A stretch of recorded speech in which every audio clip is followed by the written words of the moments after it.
Blog with आणि तर आज मी परळला आणि ते तुम्ही बघू शकतात. आणि आज मी आलो आहे गणपतीच्या आगमनासाठी.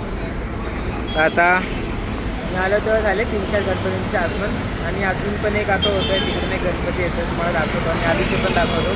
तुम्ही बघत राहा. इथे स्टार्टिंगपासून बनवणार होतो पण इथे एवढी गर्दी होती ना भाई विचार. आता थोडी गर्दी खाली झाली आहे. मी बाहेर आलो नाही थोडा लांब आलो आहे.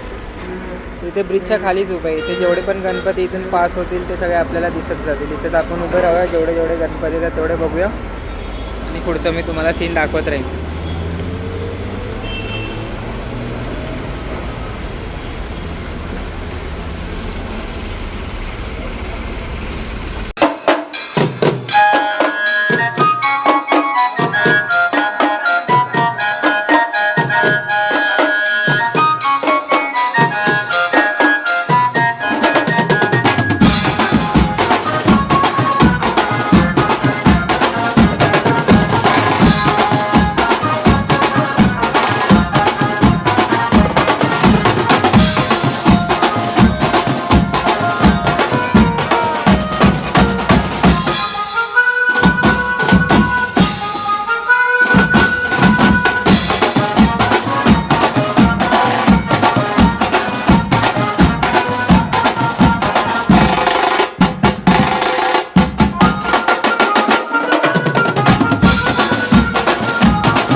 काल जो इन्सिडेंट झाला ना म्हणजे बाप्पांची मूर्ती पडली त्यामुळे ना प्रत्येक म्हणजे खूप मंडळांनी ना आपले गणपतीचे आगमन कॅन्सल केले म्हणजे पोस्टपोन केले पुढे ढकलले. त्यामुळे जास्त काय म्हणजे आगमन होणार नाहीत. जेवढे पण होतील तेवढे मी तुम्हाला दाखवायचा प्रयत्न करेन.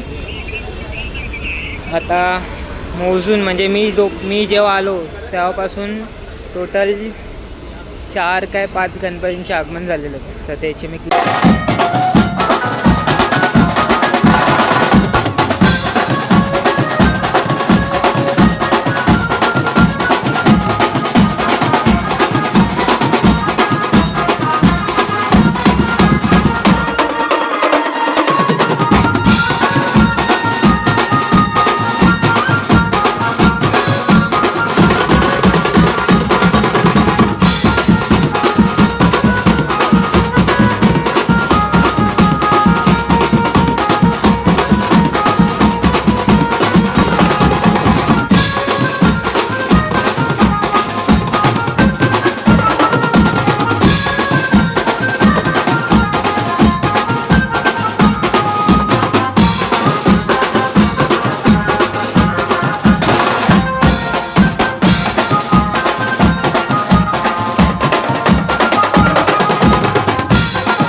भाई जर तुम्ही परळला वर्कशॉपमध्ये येत असाल गणपतीच्या आगमनासाठी तर तुम्हाला एक सांगतो वर्कशॉपच्या आजूबाजूला अजिबात उभे राहून खूप प्रचंड गर्दी असते.